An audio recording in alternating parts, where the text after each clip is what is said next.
আফসুস তোমাকে করতেই হবে, আজ কিংবা কাল। আজ চোখে পানি আসে নাই, হ্যাঁ, অপেক্ষা করো, তোমার চোখের পানি ঝরবেই, কাঁদতে তোমাকে হবেই, কোনো সন্দেহ, কোনো সন্দেহ। প্রতিটা মিথ্যা, প্রতিটা জিনা, প্রতিটা ব্যভিচার, যতবার নারীর ছবি, নর্তকীর নাচ, উলঙ্গপনা, অশ্লীল দৃশ্য, সারা রাত মোবাইলে জেগে উলঙ্গ ছবি দেখছো, নারীর কাছে জিন্দেগি শেষ করছো, জিনা, ব্যভিচার, অন্যায়, অশ্লীলতার, বেহায়াপনায়, হারাম রোজগারে জিন্দেগি কাটাইছো, যতগুলো হাসি দিছো, যতগুলো সুখ দেখছো দুনিয়াতে, এর প্রত্যেকটার বিনিময়ে অজস্র চোখের পানি, শুধু চোখের পানি না, চোখ থেকে রক্তের বন্যা বইবে, কোনো সন্দেহ।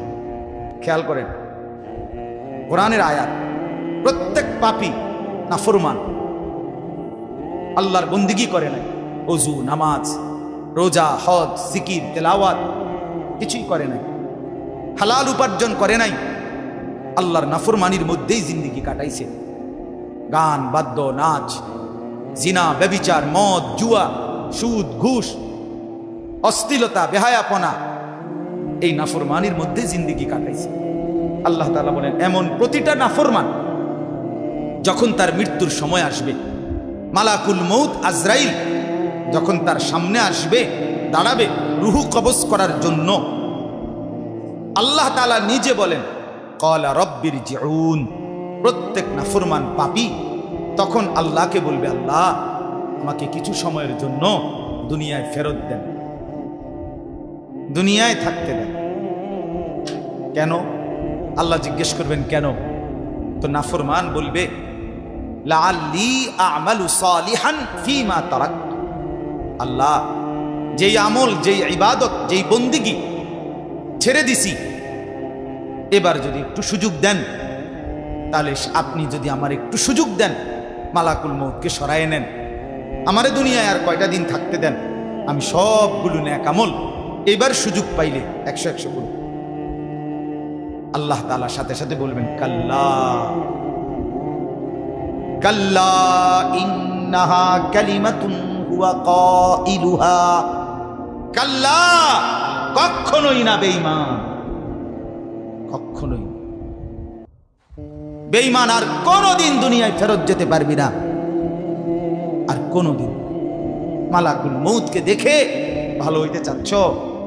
আরে ভাইয়া, মালাকুল মউত আজরাইলকে দেখে, কোরআনে আছে, ফেরাউনের মতো কাফের যখন পানিতে সুবানি খাইতে খাইতে শেষ, আর যখন গারগুর ফিরে গেছে, বুঝছে যে আর বাঁচবে না, এই তখন মালাকুল মউত যখন সামনে এসে দাঁড়াইছে, ফেরাউনের মতো বেঈমানও ঈমান আনতে চাইছে। আল্লাহ তাআলা বললেন, আল আনা, কোরআনে আছে, আল আনা, এখন চান্দু, এখন আজরাইলরে দেখা এখন ভালো হইতে চাচ্ছ? না না,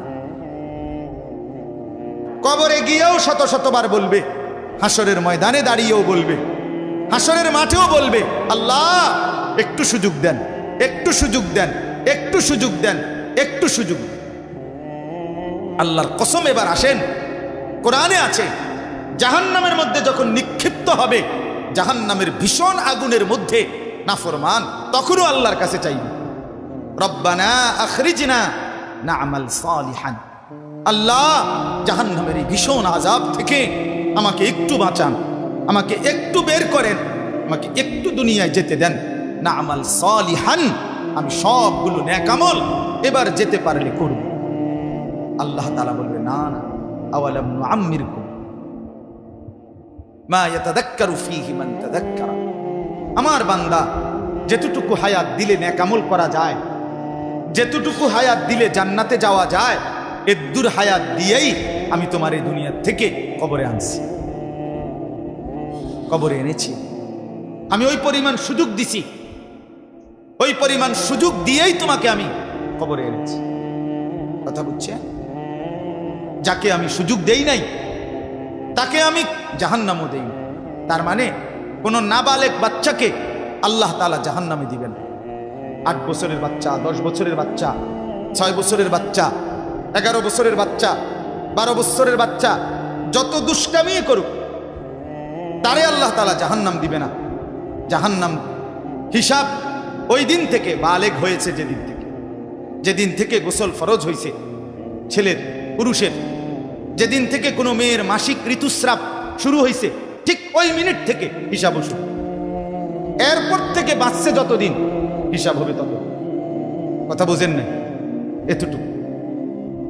এর আগে যাকে আল্লাহ মৃত্যু দিছে তারে আল্লাহ তাআলা জাহান্নাম দিবে। আল্লাহ তাআলা বলেন, জেদ্দুর হায়াত দিলে নেক আমল করা যায়, বন্দিগি করা যেত, অদ্দুর হায়াত দিয়েই, সুযোগ দিয়েই আমি তোমাকে কবরে এনেছি, তুমি গুরুত্ব দাও নাই, এই জন্য আজ জাহান্নামে আসলা, আরেকবার ফেরত যাওয়ার কোনো সুযোগ নেই। এই জন্য প্রিয় ভাই আমার, বাপ আমার, আমরা প্রত্যেকেই শুধু সামনে কুরবানি, বিষয় শুধু এটা নিয়ে না, বিষয় আমাদের পুরা জিন্দিগি নিয়ে। আমাদের এই কথা, আমাদের এই বয়ান, আমাদের এই বলা, আপনাদেরকে কথা মনে করাই দেওয়া, আপনারা মুসলমান। আপনারা যারা ভিতরে বসছেন, যে কয়জন জওয়ান ছেলে বসছো ভাই, আপনাদেরকে বলি ভাই, সবাই মনে মনে একবার ইনসাফের সাথে আল্লাহকে সাক্ষী রেখে মনটা দিয়া একটাবার ভাবেন, আপনি মুসলমান, আপনি আল্লাহর বান্দা, আপনি প্রিয় নবী সাল্লাল্লাহু আলাইহি ওয়াসাল্লামের উম্মত। এবার আপনি ভাবেন আল্লাহ এবং তার রাসূলের কি কি হুকুম আপনার মধ্যে আছে আর কি কি নাই, কি কি নাই, ইনসাফের সাথে বলেন, নিজের মনকে নিজে প্রশ্ন করেন। আল্লাহর নবী সাল্লাল্লাহু আলাইহি ওয়াসাল্লাম বলছেন, ইস্তাফতি কলবা, নবীর হাদিস, আমার উম্মত তুমি তোমার অন্তরকে প্রশ্ন করো, তোমার অন্তরকে তুমি জিজ্ঞাসা করো, তোমার দিল কি বলে, তোমার দিল কি বলে, তোমার অন্তর কি বলে, দিল কি বলে। এজন্য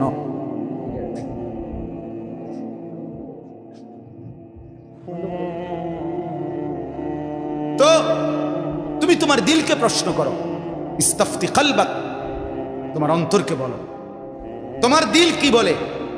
আজ এখান থেকে যদি তুমি হাসরের মাঠে দাঁড়াও, তোমার পরিণতি কি হতে পারে।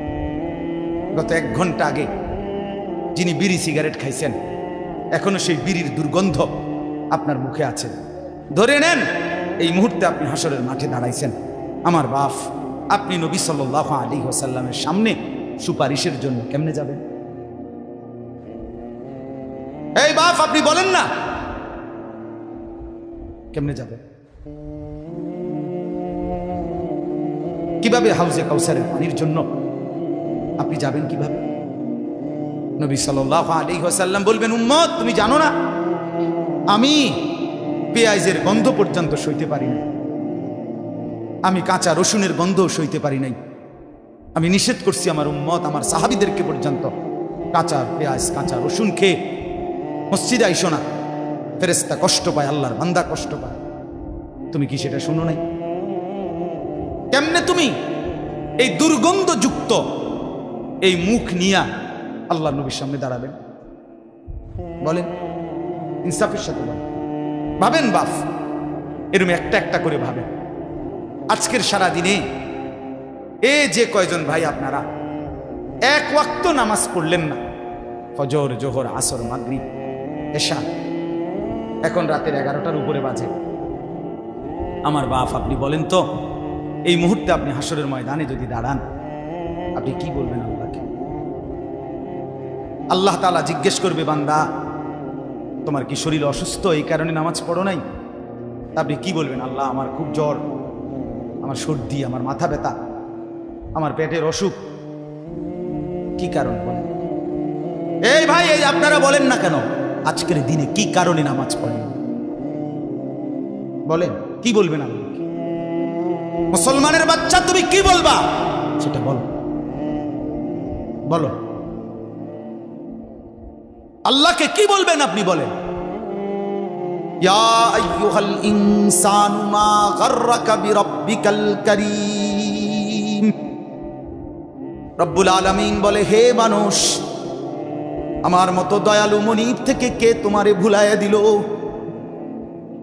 এতটা মেহেরবান মাওলা আমি আল্লাহ, গোটা আসমান দিয়ে, জমিন দিয়ে, চাঁদ দিয়ে, সূর্য দিয়ে, কখনো রাত কখনো দিন, কখনো আলো কখনো অন্ধকার, কখনো রোদ কখনো বৃষ্টি, কখনো আলো কখনো বাতাস, কখনো সকাল কখনো দুপুর কখনো বিকাল, এত কিছু দিয়ে আমি রব্বুল আলামিন তোমাকে লালন করছি, পালন করছি। বান্দা, এমন দয়ালু মনিব থেকে কে তোমারে এর চাইতে বেশি প্রলোভন দিয়া ভুলায় দিল?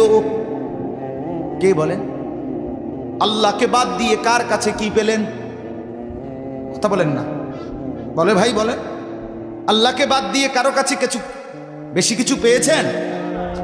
কেন আল্লাহকে? কেন? আল্লাযী খালাকাক, আল্লাহ বলেন আমি তো তোমাকে বানিয়েছি। ফাসাওয়াকা, আমি তো তোমার দেহের অঙ্গ প্রত্যঙ্গগুলো একটার সাথে আরেকটা আমি লাগাইছি। কে লাগাইছে? আল্লাহ।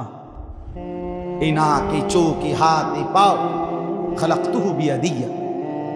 আল্লাহ তাআলা নিজে বলে, বান্দা আমি আমার নিজের কুদরতি হাত দিয়ে তোমাকে বানাইছি। আমার হাতে, আমার হাতে, আমার হাতে বানাইছি। তোর মাকে জিজ্ঞাসা কর বেটা, মাকে, এই ছেলে নাফরমান সন্তান, বেনামাজি, বেশরম, বেহায়া, তুই জিজ্ঞাসা কর তোর মারে। তোর মা কোনোদিন জানে না তোর চোখ কোন দিন লাগাইছে, নাক কোন দিন লাগাইছে। তোর বাপ জানে না, তোর 14 গোষ্ঠী জানে না। আসমানের রব আল্লাহ বলে, বান্দা তোর মা ঘুমাইছে রাতে, আমি রাত গভীরে দিনের আলোতে 9.5 মাস টানা তোরে আমি নিজ হাতে বানাইছি। আমি বানাইছি বেঈমান, আমি বানাইছি, আমি বানাইছিলাম। আমি হাত লাগাইছি, আমি নাক লাগাইছি, আমি চোখ লাগাইছি। বিনিময়ে আমি বুঝি একটা সেজদা পাই না? নাফরমান এই চোখ আমি দিয়েছি। এই চোখে কত উলঙ্গ ছবি দেখলি, কত নাচ দেখলি, কত জিনা দেখলি, কত ব্যভিচার দেখলি, কত অশ্লীল দৃশ্য দেখলি। বেঈমান, আল্লাহর কোরআন দেখলি না কেন? বলেন, কি জবাব দিবেন আল্লাহকে? এই মুসলমান, কিভাবে বলবেন? জিন্দিগি তামসা মনে করছেন? হ্যাঁ, জিন্দিগি মানে বনবিড়ি, জিন্দিগি মানে ফাঙ্গাস তেলাপিয়া, জিন্দিগি মানে ফুলকপি ফাতাকপি, জিন্দিগি মানে চা বিস্কিট, জিন্দিগি মানে গপসপ, জিন্দিগি মানে নাচ গান, জিন্দিগি মানে জিনা ব্যভিচার, জিন্দিগি মানে অস্থির ছবি, গান, বাদ্য। এই তো জীবন? এ তো জানোয়ারের জীবন, এ তো হাইওয়ানের জীবন, এ তো কুত্তার জীবন। রাস্তার ওই কুকুরও তো বেটা খায়, ঘুমায়, পেশাব পায়খানা করে। তোমার জীবনও যদি শুধু খানা, ঘুম আর পেশাব পায়খানা হয়, মেরে মোহতারাম, আমার ভাই, আমার বাপ, আমার বন্ধু, রাস্তার ওই কুকুরের সাথে তোমার পার্থক্য কি? তুমি দাঁড়াইয়া বলো, ভিডিও করুক, তুমি কও, বুঝাইয়া। বেনামাজিরা বলো, বেহায়ারা বলো, ওই জানোয়ারের সাথে তফাৎ কি? কথা বলেন, বলো না ভাই। এই জন্য আপনি বলবেন হয়তো, হুজুর আইয়া বইছি বালার লেগেনি আম রেডি করলেন। ভাই তুমি আসছো দেখেই বলছি। আল্লাহ আনাইছেন, আল্লাহই বসাইছেন। আল্লাহ যেন চেয়েছেন, বান্দা দেখ না আমার কথা শুনে জিন্দিগিটা বদলানো যায় কিনা। এই জন্য আল্লাহ আনছেন, আল্লাহই বসাইছেন। নিজের উপরে কদর করেন। সারা পৃথিবীর কোনো উপকার না করলেও নিজের ক্ষতি করেন। এত বোকা মানুষ হয় না রে ভাই। এতবার শুনছেন, এতগুলো নাফরমানির পরে জাহান্নামের আগুনে জ্বলতে হবে, কবরের আযাব ভোগ করতে হবে। এতগুলো কথা, এত নবীদের কথা, রাসূলদের কথা, সাহাবীদের কথা, আল্লাহর কোরআনের কথা, এত লক্ষ উলামাদের কথা, 1450 বছর ধরে যে কথা চলতেছে, এ কথা কি অযৌক্তিক, অবাস্তব মনে হয়? কথা বলেন না? তাইলে এতবার শুনবার পরে কেমনে প্রত্যাখ্যান করে? কেন একবারও, এই যে যুবক ভাইরা, বাবারা, আপনাদের কাছেও বলি, জীবনের এই লম্বা হায়াতে কেন একবারও মনে হলো না যে আমার রসুল সাল্লাল্লাহু আলাইহি ওয়াসাল্লাম, ওনার চুল মুবারক কেমন ছিল, ওনার চেহারা কেমন ছিল, কত জামা বদলাইলা, কত প্যান্ট বদলাইলেন, একবারও কেন ভাবলেন না আমার নবী সাল্লাল্লাহু আলাইহি ওয়াসাল্লাম কি পড়তেন? আপনি কেমনে নবীকে ভালোবাসেন, কিভাবে আল্লাহ নবী সাল্লাল্লাহু আলাইহি সাল্লামকে মহব্বত করেন বলেন না ভাই। জীবনে একবারও মনে হলো না, একবারও ভাবলেন না যে আমার নবী সাল্লাল্লাহু আলাইহি ওয়াসাল্লাম কিভাবে চুল রাখতেন? কেন মনে হলো না? কেন কেন দাড়ি কাটলেন? কেন এই শার্ট প্যান্ট এটাকেই জীবনের একমাত্র পোশাক বানায় নিলেন? রাসূলুল্লাহ সাল্লাল্লাহু আলাইহি ওয়াসাল্লামের কথা একবারও মনে হয় নাই? সাহাবায়ে কেরামের কথা একবারও মনে হয় নাই? আহা, আয় হায়, ভাবেও না, ভাবেও না। নির্দিষ্ট কিছু খাদ্য খাবার, জিলাপি, বিরিয়ানি, খিচুড়ি, হ্যাঁ, এটাই নবীর প্রেম না। আপনি আমার দলভুক্ত হইয়েন না। আপনারে আমি দলভুক্ত কোন, আমি এনে কোনো কর্মী বানানোর জন্য, সদস্য বানানোর জন্য আসি নাই, আমি কোনো ফর্ম নিয়ে আসি নাই। আপনি আমার দলভুক্ত হওয়ার দরকার নাই, কিন্তু আপনি ইনসাফের সাথে বলেন আল্লাহ নবী সাল্লাল্লাহু আলাইহি ওয়াসাল্লামের সাথে আমাদের সম্পর্ক জিলাপি, বিরিয়ানি আর খিচুড়ির মাধ্যমে নাকি ইত্তেবা, অনুসরণের মাধ্যমে? বলেন না। তো সেটা কখন শুরু করবেন? আগামী কোন বছর থেকে আপনি মেসওয়াক শুরু করবেন? এই মেসওয়াক করা কোন বছর থেকে শুরু করবেন আমারে বলেন। আল্লাহ নবী সাল্লাল্লাহু আলাইহি ওয়াসাল্লাম যেদিন ইন্তেকাল করে রবিউল আউয়াল মাসে সোমবার, আল্লাহর কসম, রব্বে কাবার কসম, বুখারী শরীফের হাদিস, নবীজির শেষ আমল এই পৃথিবী থেকে যাওয়ার সময় ইন্তেকালের পূর্ব মুহূর্তে নবী শেষ যেই কাজটা করতে করতে বিদায় নিছেন সেটা হলো নবী মিসওয়াক করছেন। বুখারীর হাদিস। কিরে ভাই, আমি ভাগাভাগি ফাটাফাটি বলার দরকার কি আমার? আমনে আমনের জায়গা থেকে আমল করেন না। আমনে আমার ফিসাবের মুরিদনের দরকার নেই। কথা বুঝেন নাই? আমনে আমার কাছে মুরিদনের দরকার নেই। আপনি আমনের জায়গাতে থাকেন, কিন্তু আপনি আগে এটা বলেন রাসূলুল্লাহ সাল্লাল্লাহু আলাইহি ওয়াসাল্লামের সুন্নাত কখন থেকে আমল করবেন, এটা বলেন। শুনুন, কোন দিন বলবেন? নবী সাল্লাল্লাহু আলাইহি ওয়াসাল্লাম মৃত্যু পর্যন্ত মিসওয়াক করছেন। নবী সাল্লাল্লাহু আলাইহি ওয়াসাল্লাম আজীবন দস্তরখানে সমান জায়গা বিছিয়ে খানা খাইছেন। সেটা আপনি কোন দিন? আপনি ডাইনিং টেবিল আর চেয়ার থেকে নামবেন কোন দিন বলেন? কোন দিন শুরু করবেন? এই জন্য দয়া করে বাপ প্রত্যেকের কাছে বলতে চাই এ কথা, আল্লাহ নবী সাল্লাল্লাহু আলাইহি সাল্লামের চুল মুবারকের মতো চুল রাখবেন কোন দিন? নবী সাল্লাল্লাহু আলাইহি সাল্লামের মতো চেহারা বানাবেন কোন দিন? নবী সাল্লাল্লাহু আলাইহি সাল্লামের মতো পোশাক, সাহাবীদের মতো পোশাক পরবেন কোন দিন? নবী সাল্লাল্লাহু আলাইহি সাল্লাম যেভাবে ঘুমাতেন সেই ঘুমাবেন কোন দিন? নবী সাল্লাল্লাহু আলাইহি ওয়াসাল্লাম যেভাবে স্ত্রী ছেলে মেয়ের সাথে সংসার করতেন সেটা করবেন কোন দিন? নবী সাল্লাল্লাহু আলাইহি সাল্লাম 5 ওয়াক্ত নামাজ পড়তেন, সেটা শুরু করবেন কোন দিন? নবী সাল্লাল্লাহু আলাইহি সাল্লামের স্ত্রী মেয়েরা শতভাগ পর্দা করতেন, সেটা আপনি শুরু করবেন কোন দিন? নবী সাল্লাল্লাহু আলাইহি সাল্লাম আজীবন হালাল খাইতেন, আপনি হালাল খাবেন কোন দিন? সুদ ছাড়বেন কোন দিন? ঘুষ ছাড়বেন কোন দিন? ওজনে কম দেওয়া ছাড়বেন কোন দিন? মিথ্যা বলা ছাড়বেন কোন দিন? নবী সাল্লাল্লাহু আলাইহি ওয়াসাল্লাম ভিন নারীর থেকে নিজেকে হেফাজত করতেন। আপনি নাচ দেখা, গান দেখা, সিনেমা দেখা, নর্তকী দেখা, নাটক দেখা, জিনা করা, ব্যভিচার করা, অসভ্যতা করা, এটা ছাড়বেন কোন দিন বলেন আমার? হ্যাঁ, নবীর ভালোবাসা মামুর বাড়ি, হ্যাঁ, আপনারা নানার বাড়ি আর মামুর বাড়ি, আপনি ডুল্লা ডুল্লা কইবেন আর নবীর ইশক মোহব্বতে আপনি বাইসা যাইবেন। চেহারায়, সুরতে, আমলে, আখলাকে জিন্দিগির কোথাও রাসূলুল্লাহ সাহাবীদের তরিকা থাকবে না। আপনি নবী প্রেমিক হবেন, এত বড় মিথ্যা নিজের জন্য ফয়সালা করেন। নিজের ব্যাপারে এত বড় ভুল করেন না বাপ, নিজের এত বড় ক্ষতি করেন না। অনুরোধ আমার ছেলেদেরকেও বলি, বাপ এই যৌবন, এই বয়স আল্লাহ তাআলা ইবাদতের জন্য দিয়েছেন। কোরআনুল কারীমে আল্লাহ তাআলা বলেন, সুম্মা নুখরিজুকুম তিফলান, আমি মানুষের সন্তানকে প্রথম মায়ের পেট থেকে বাচ্চা আকারে বের করি। সুম্মা লিতাবলুগু আশুদ্দাকুম, অতঃপর তার দেহে আমি আল্লাহ শক্তি দিতে থাকি। দিতে দিতে যৌবনে শক্তি পরিপূর্ণ করে দেয়। তাহলে আল্লাহ তাআলা যুবককে শক্তি পূর্ণ দিয়েছেন আল্লাহর কসম শুধুই আল্লাহ তাআলার বন্দেগীর জন্য। যুবক মানে যৌবনের এই শক্তি আল্লাহর দেওয়া, আল্লাহর দেওয়া।